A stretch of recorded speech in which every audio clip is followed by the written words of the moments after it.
Yeah, that's how we roll here, isn't it? That's how we roll here. Okay, Taylor Noël, you are, normally we do this little hot take thing, but we're not going to do that today because you have such an interesting job. You are a funeral director. I am. Which, like, kind of, there's a few buckets here where you're like, hey, you are young and you're in a profession where I normally think about old men. Yep. Tell me a little, let's start with how you got into this. Okay. Yeah. So And the microphones work this time too. Perfect. Yeah. When I was 18, I graduated high school. I was going into college for pre-med. I didn't really know what I wanted to do. I knew that I needed to get myself out there, work with the public more. I worked at the mall selling some clothes, so... Which store did you work at? Maurice's. I don't even know what that means. It's a women's clothing store, so I hope you don't know. Yeah, I have no clue. When I graduated, I wanted to work somewhere that meant something. My grandpa worked at a funeral home. He helps out with funerals. And I said it'd be cool to work with my grandpa. Love my grandpa. So he put in a good name for me. Mm-hmm. And I was able to work there for about 7 years. I worked as a funeral associate, funeral service associate. So I helped out when they ran funerals. I was the one who pointed people, where they needed to go, helped them with anything. Like an usher. Yeah, hospitality-wise. At the end, I would help with flowers. Wherever they wanted those delivered, I would take them there. Mm-hmm. So just a lot of helping and getting to witness a lot of things that a lot of people don't really witness more than once or a few times in their life. So. But what makes a 20-something want to say, hey, I'm going to wake up and spend my time around death? Like, that's just, there's no, like... I have no idea. It's just an interesting journey that you took. It is. Was there something about death that just, like, you gravitated toward, or was it your grandfather's work, or... He brought me in as a child. He's worked there for 23 years, so he started when I was 5. Okay. And he brought me in to see everything. Was he like your central figure growing up? Yeah, I would say so. Okay. Besides my parents, I was there when I was little. Okay. Just as a daycare. I didn't go to daycare, so my grandma was the one that was watching me. You didn't go to daycare, you went to the funeral home? Is that what you said? She would bring me to the funeral home when Grandpa was working. Yeah. Oh, wow. She'd take me there, and I'd be able to look around. Just when no one was there, I'd be able to just look around and see what it was as a 6, 7-year-old. So it was a different atmosphere. So you're kind of a generational funeral. I don't really think of funeral directors as generational, but that's kind of... A lot of them are. Really? Nowadays. Yeah, it's because their parents or grandparents started one, actually. So for my grandpa, he works there. It's a retirement job. He drives the coach or the hearse, whenever there's a funeral. Yeah. But he would just take me there when he was working a few hours every few days. Just while you were like 7, 8, 9, 10. Yep. So your formative years, you spent around loss and grief and death and hospitality and... But for me, I didn't really You didn't put 2 and 2 together. Emphasis on what was going on there. It was just different to see. I was comfortable with it after a while, and so when I grew up, it wasn't something that I'm like, I want to be around death. It was more of I'm comfortable in that atmosphere. I might as well just work there for a few years while I'm going to college. I ended up changing my degree and going to college for it. I loved it. I loved the work I was doing. Wow.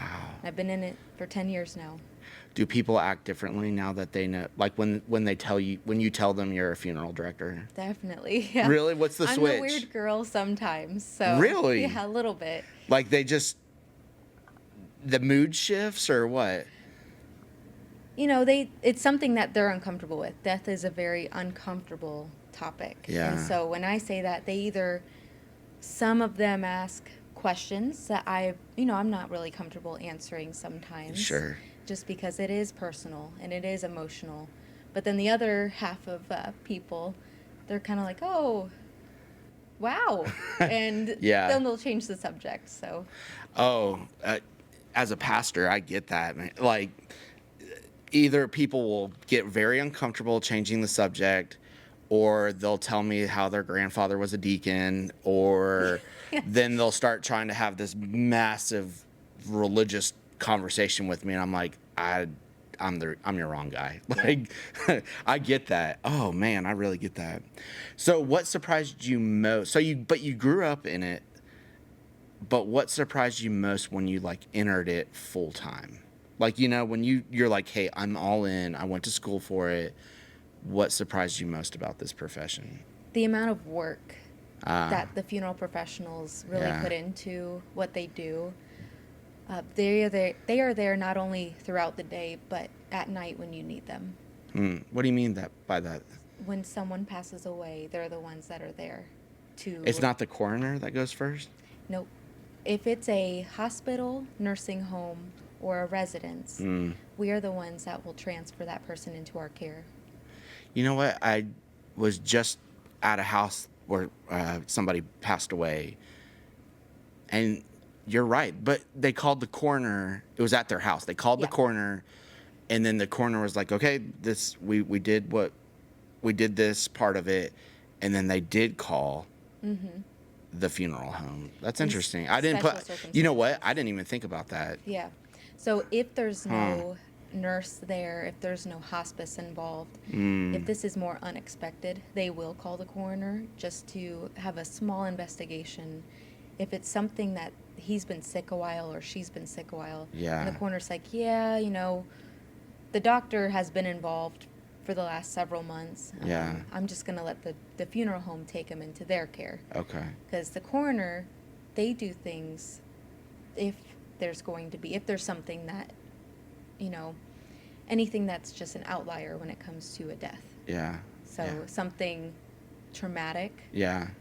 Unexpected, that's when they'll take them into their care. Okay. Yeah.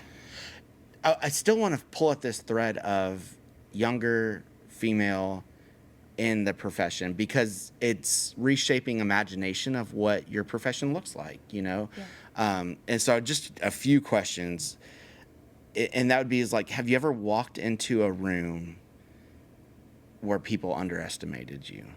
Absolutely. Yeah. Yeah. Growing up in, the last 10 years, I would be the one that is there when someone passes away. I'm the one transferring the person back. And so I'm talking to the family before everything gets started. I'm making sure that they're comfortable, whether they want to be in the room or not. Then they ask me, so when are the people going to get here, or the guys going to get here for the transfer? And I'm like, oh, it's me. I'm the one that's going to be doing that. They're like, a lady? Does that mean you're actually picking up the okay? Yep. Interesting. Yep. And so that's the number one spot where they misunderestimate you, or they just kind of overlook you? Yep. And when I'm sitting down with the family planning the funeral, sometimes it's easier to talk over a female. So there's things that go on in that way, unfortunately, that's just, I hate that. But I hate that. I hate that that's the world we live in. As I have a daughter, and we've just trained her to use her voice loudly. Yeah. And because that makes me so mad. That makes me so mad. It's I always remind myself, people mourn differently. The way that I mourn is not the way someone else will mourn. Some people are angry. Some people don't know how to think. Mm-hmm. So it's I want to pull at that thread here in a second. But I want to go back to the female. This and younger. Okay. What do you think? Because there's clearly, I don't even know, what generation are you? I am Gen Z. You're Gen Z. What's the one after you? Before, younger. Before, it's millennial. And then. So younger than me? Yeah. Is that Gen Alpha or something? Something like that. Okay, so you're Gen Z? I am. I'm at the very beginning of it. Okay. Yeah. Okay, so as a Gen Zer, you have never grown up not knowing that the internet is around. Yep. You have never grown up with having to be dependent on a radio. You have everything, streaming, all the stuff, right? Yep. Okay, in the world you're connected to the greater world through the internet, so you probably never felt disconnected in that way. Not at all. Okay. What do you think younger generations might bring to this profession that I don't want to say is just that's different than previous generations? I think we're limitless. We don't think with boundaries anymore. I think we can, if we see something, we can achieve it. So I think they'll have lots of different ideas. The problem is, in funeral service, we're trying to keep things traditional. So we are trying to stick to the roots of what funeralism is. So I think they'll have a lot of ideas that they'll bring to the plate, and we'll be able to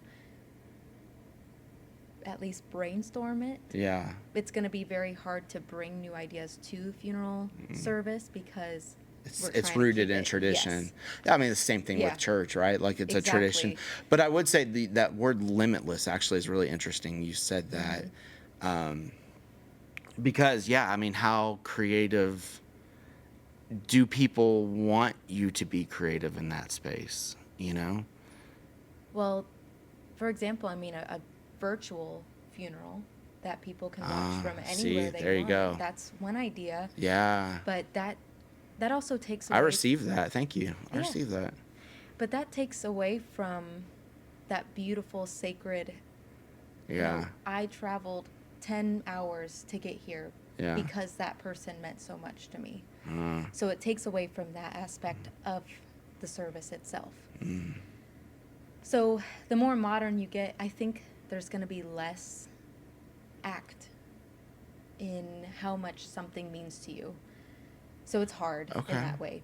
But they're going to be able to bring in a lot of ideas, and they're going to be able to act on those ideas. Because it's a pretty old profession. It is. I mean, there's from the 1800s. Well, and that it's an old profession, but it's also the people who work in it are very much. Most of them are retired age. Yes. So I mean, there's probably a lot of opportunity for people to work in that for younger, if they so choose. With the creativity, it is going to be interesting or limitless, as you say. Cremation. You know, as a pastor, I see that's more and more discussion where we actually went through it at our church where 20 years ago, it was almost frowned upon with cremation. But now I think that's becoming the norm due to cost, due to change in religious landscape, due to a bunch of different factors. Do you see creativity and limitless being interjected into that area? I do. Yeah. Yeah. Yeah. There's a lot more things that you're able to do when cremation is provided. Yeah. I will say psychologically, it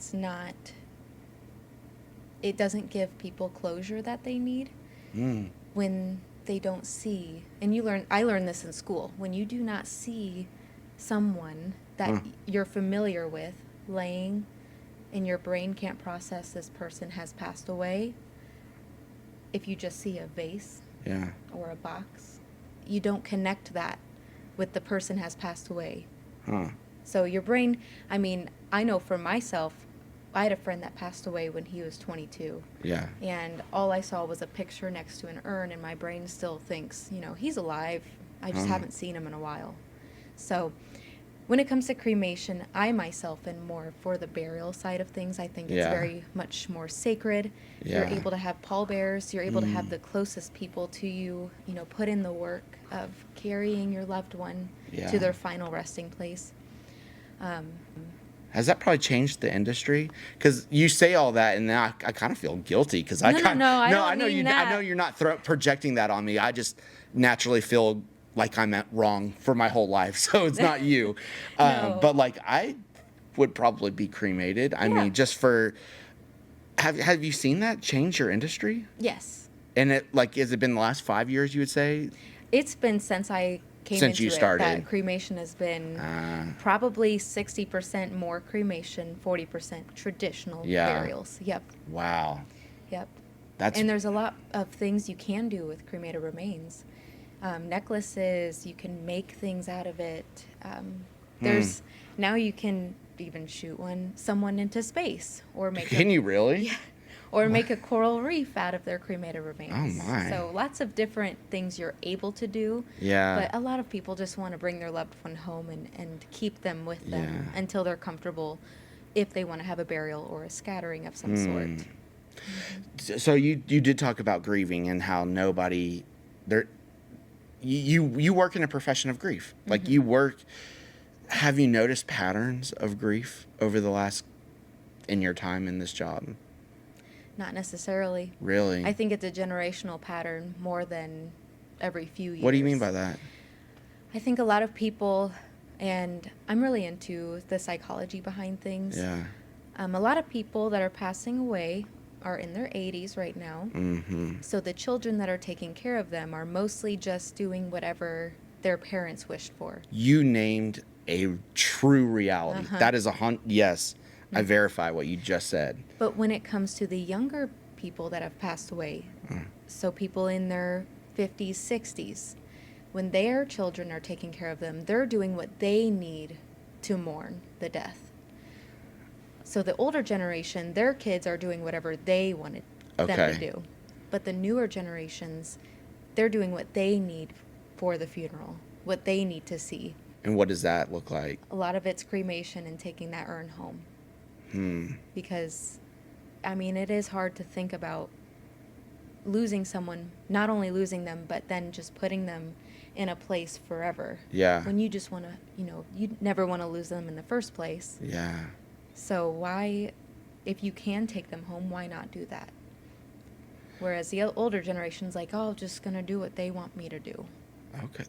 That's a real reality that's happening. Man, that's I'm glad you said that. I do respond to that very, very much. Okay, so how's it changed you? You kind of grew up with it, so maybe you've always been in this way, but like, how's it changed you working around grief? I mean, literally, you see people, and people do grieve differently. There are some who can grieve in like it's like a life well lived, and like, or there's a certainty in their life, and like, that grief looks very different sometimes with others who are searching and just a different, wider array of experiences. So how has working around grief changed your life? Maybe how I better ask is, how has it changed your husband's life? Yeah. There's a lot of hard days. I will say, especially after becoming a mom, everything's scary now. You're constantly thinking about someone in your family passing, and you don't know when they're going to pass. But I have not had anyone in my family pass away besides a distant relative.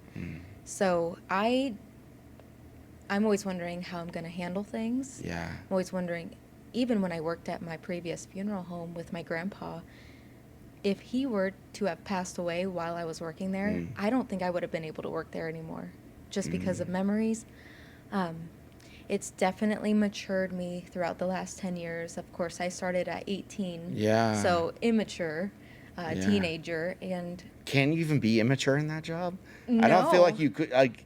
You cannot. Yeah, you can't be a typical 18-year-old in that job. I've had many sit-downs, just to talk about, here's what we expect. You have had to sit down with younger people? No, they've had to sit down with me. Oh, with you? Yeah. When I was younger, I was sheltered. And so when I finally had a big girl job, I didn't act, and not horrible. I didn't act horribly or anything like that, but I did a few things that I'm a little ashamed about. And that's called being a human. Oh, though. I know, but it definitely, I had a father at that previous funeral home, and he would sit down and say, here is what you should have done in that instance. You had a father figure? Yes. Okay. Father figure. Okay. My boss. Okay. So I matured a lot and grew up very quickly. Well, yeah. And I was always told that I'm more mature than my age. Yeah. So I thought I was going into this, already mature, already knew what I need, right from wrong. Yeah. And that I learned fast that I did not. So, and I'm still learning every day, of course. Well, yeah, you're still so young. I mean, 10 years is a lot, but you're still so young into the profession. It's not that you're young, it's that you're young into the profession. Yes. So, And like I said, becoming a mom, everything is scary now. yeah. You know, That's a good answer. you're already heightened when it comes to here's how to keep my child safe, but now you're witnessing different things in life. You're Yeah. witnessing how someone passed away. You're witnessing how other people respond to things. And I'd imagine it's like your what the psychologist and medical people would call it it's your reticular activated center.